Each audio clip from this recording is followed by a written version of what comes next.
कन्हैया है। मोहि तो लगत मेरो कुंवर कन्हैया है। मोहि तो लगत श्याम बरन कन्हैया है। मोहि तो लगत श्याम बरन कन्हैया है। लाल पीली लपट नाही पीत पट कटी माही। लाल पीली लपट नाही पीत पट कटी माही। चटपट ध्वनि पग पटक नचैया है।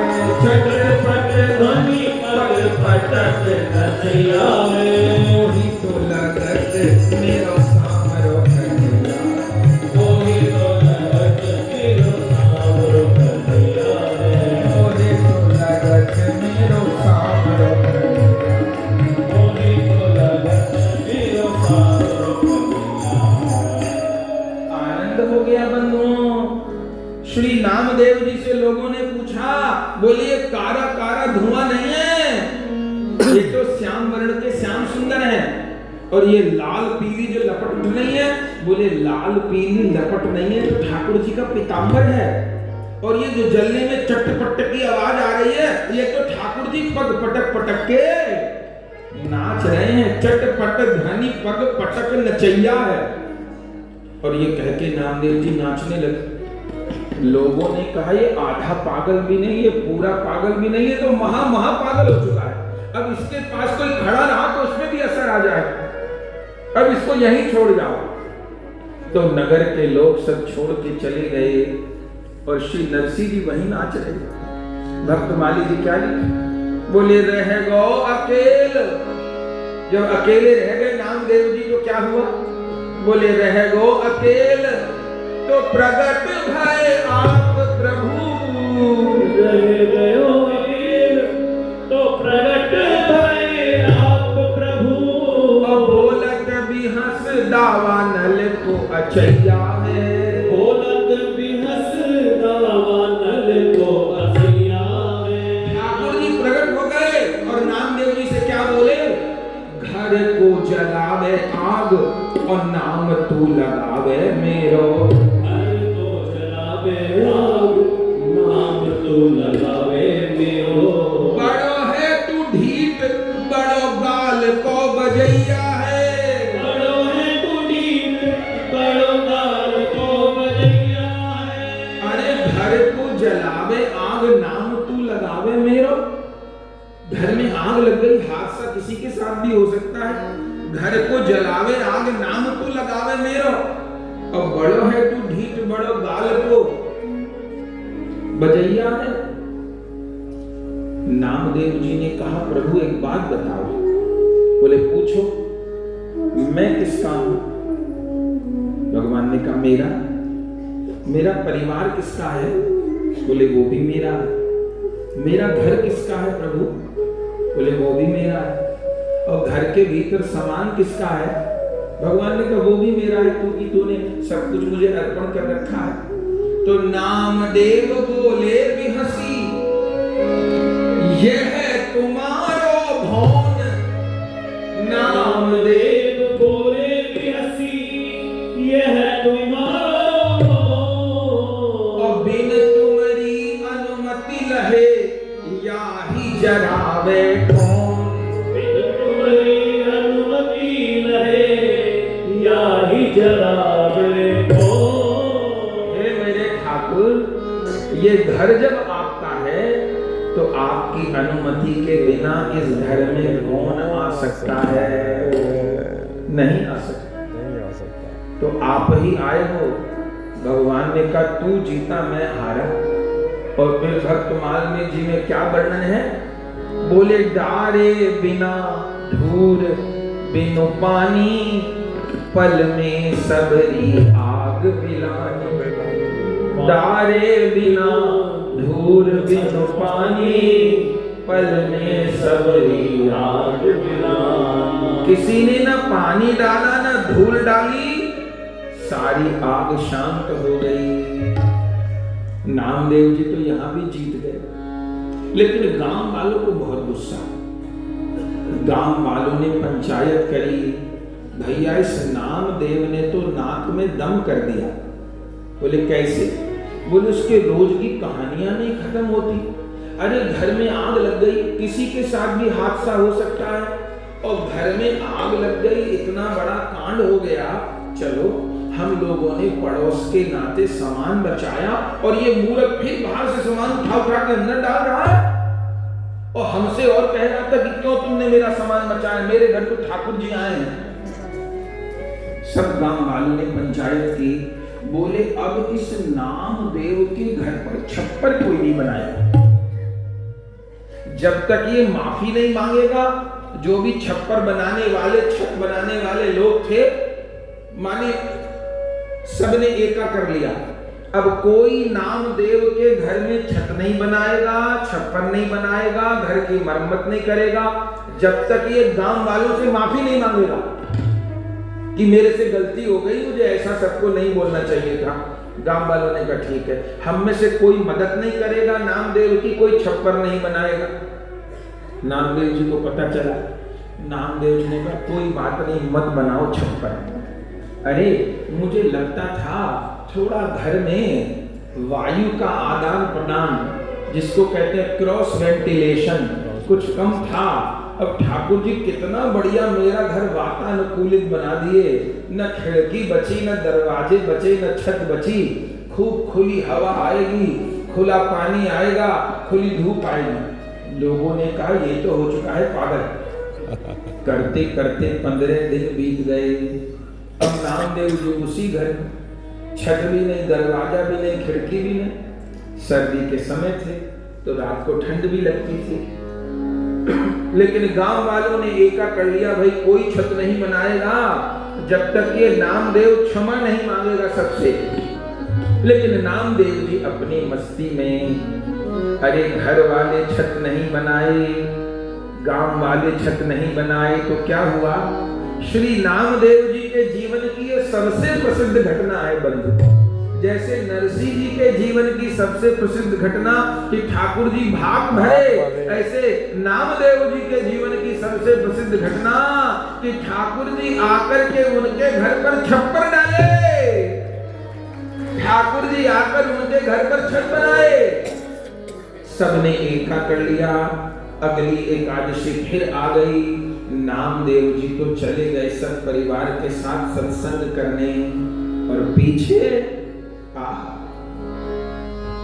श्री विठ्ठल भगवान रुक्मणी जी से बोले, देवी रुक्मणी। भगवान ने कहा प्रभु क्या बात है, क्यों व्याकुल होते हो? अरे मेरे भक्त नामदेव के घर में आग लग चुकी है, सब छत पर छत जल चुकी है, मेरा नामदेव खुले में रह रहा है। रुक्मणी जी ने कहा तो प्रभु? बोले देवी अब मुझे चल के व्यवस्था करनी पड़ेगी। रुक्मणी जी ने कहा प्रभु जिनके संकल्प से कोटि कोटि ब्रह्मांड बन जाते हैं, बिगड़ जाते हैं, उनको एक भक्त की छत बनाने की चिंता करनी पड़ेगी। अरे जो अपने संकल्प से इतना बड़ा ब्रह्मांड बना देते हैं, ब्रह्मांड निकाया निर्मित माया, रोम रोम प्रतिवेद कहे, उन प्रभु को भक्त के घर की छत की चिंता करनी पड़े? आप संकल्प करिए बन जाएगा। भगवान ने कहा नहीं देवी, जैसे अपने बच्चे को माँ अपने हाथ से खिला के संतुष्ट होती है, छोटा बालक हो, रो रहा हो, कितना कोई दूसरा गोद में ले ले, खिला दे, पिला दे, पर माँ जब तक बच्चे को गोद में नहीं ले लेगी, न तो माँ को शांति पड़ेगी, न बच्चे को शांति पड़ेगी। ठीक, ठाकुर जी बोले ऐसे सारा ब्रह्मांड में बना देता हूं वो अलग बात है, लेकिन अपने भक्तों की सेवा अपने हाथ से करके ही मुझे संतोष मिलता है। तो क्या करना होगा? देवी मुझे जाकर के नामदेव के घर में छत बनानी होगी। रुक्मणी जी तो हंसी, बोले प्रभु आपने कभी एक छत बनाई भी है क्या? विठ्ठल भगवान ने कहा अरे रामा अवतार में मैंने खूब घास फूस की झोपड़ियां बनाई। रामा अवतार में जब 14 साल वन में रहे तो झोपड़ियों में तो रहे, तो लक्ष्मण के साथ में खूब छप्पर बनाता था, कुटिया बनाता था, तो चलना होगा। रुक्मणी जी ने कहा प्रभु मैं भी चलूंगी। बोले तुम भी चलो, तो आज कौन रूप बनाओगे? विठ्ठल भगवान ने कहा आज तो मैं बनूंगा बेलदार। बंधुओं, नरसिंह जी के चरित्र में वर्णन है कि नरसिंह जी को अपने जीवन में 52 बार भगवान का प्रत्यक्ष दर्शन हुआ, लेकिन नामदेव जी के लिए भक्तमाल में लिखा है कि नामदेव जी को अपने जीवन में 71 बार भगवान का प्रत्यक्ष दर्शन हुआ।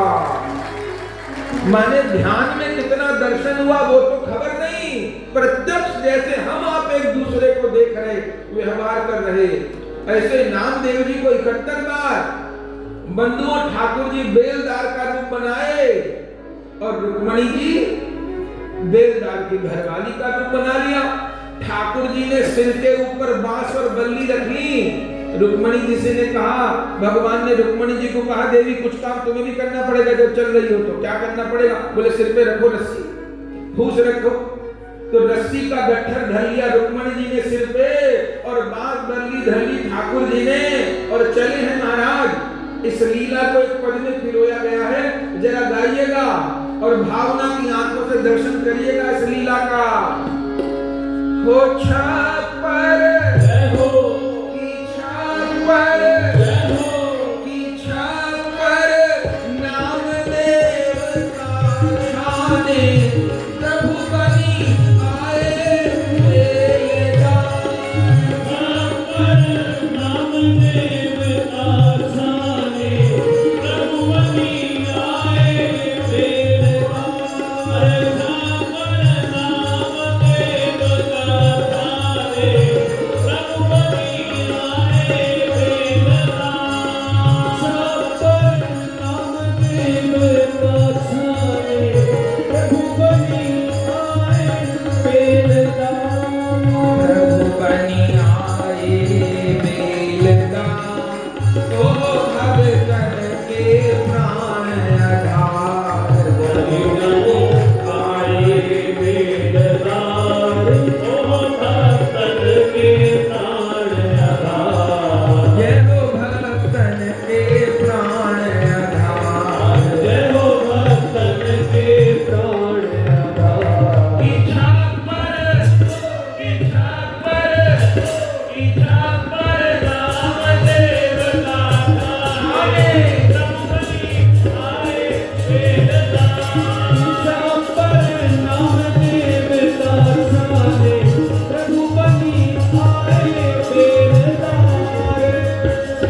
भगवान तो आ गए महाराज बेलदार का रूप बना के।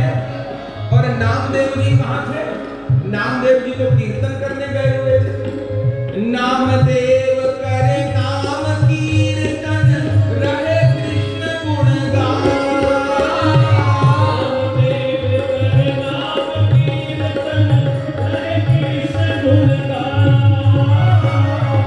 पीछे पूछत पूछत प्रभु जी गए नामा घर पीछे पूछत पूछत प्रभु जी गए नामा घर के बल्ली लागे बांस बंधाने प्रभु बनी आए बल्ली लागे बांस बंधाने प्रभु बनी आए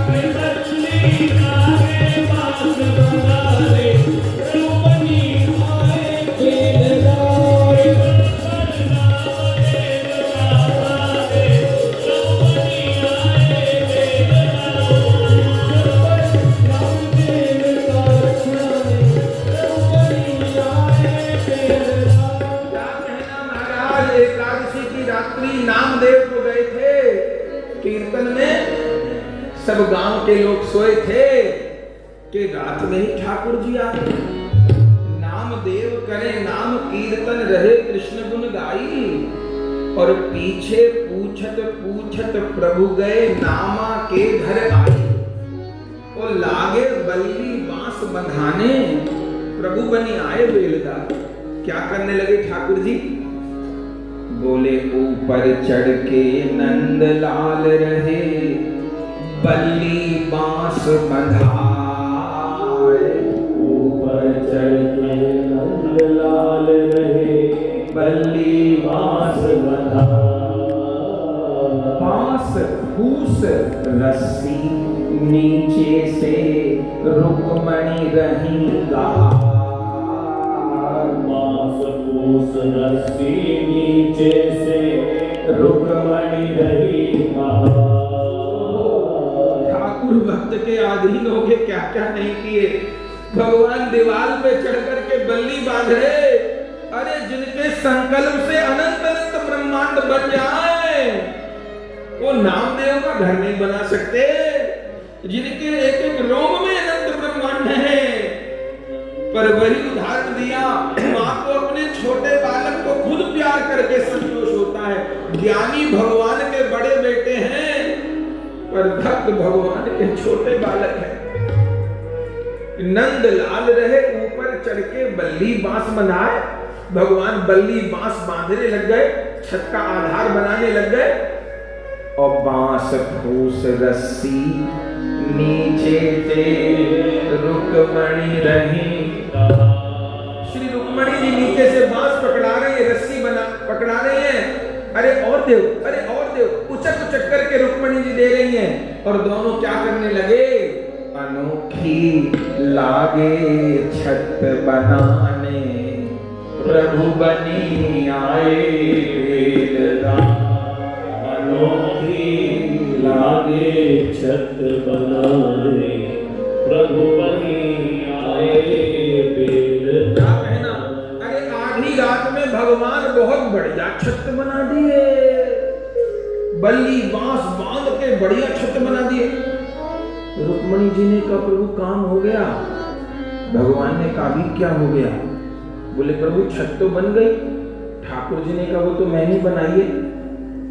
रुक्मणी जी ने कहा प्रभु मैं भी तो बल्ली बांस पकड़ा रही थी नीचे से। बोले अभी तुमने कुछ नहीं किया। बोले मैं क्या करूं? बोले छत तो बन गई लेकिन देखो दीवारें सब काली पड़ी हुई हैं। आग लगने से सब दीवार काली पड़ गई थी। अब नामदेव कहाँ घर ठीक करवाएगा, उसके पास तो व्यवस्था नहीं है। अब आए हैं तो ऐसा करो थोड़ा लिपाई पुताई का काम और कर जाए। रुक्मणी जी ने कहा क्या करना होगा? भगवान ने कहा देखो दीवारों पर पुताई तो मैं कर दूंगा लेकिन गोबर लेके आंगन तुमको लीपना पड़ेगा। रुक्मणी जी ने कहा प्रभु मैंने तो ये सब कभी नहीं किया। बोले कभी नहीं किया पर आज करना पड़ेगा। आज मेरे भक्त के घर पर ये सब लीला होगी। कारी पड़ी दीवार की तापे करे पुताई नाथ। कारी बड़ी दीवार किताबे करे पुताई नाथ हो।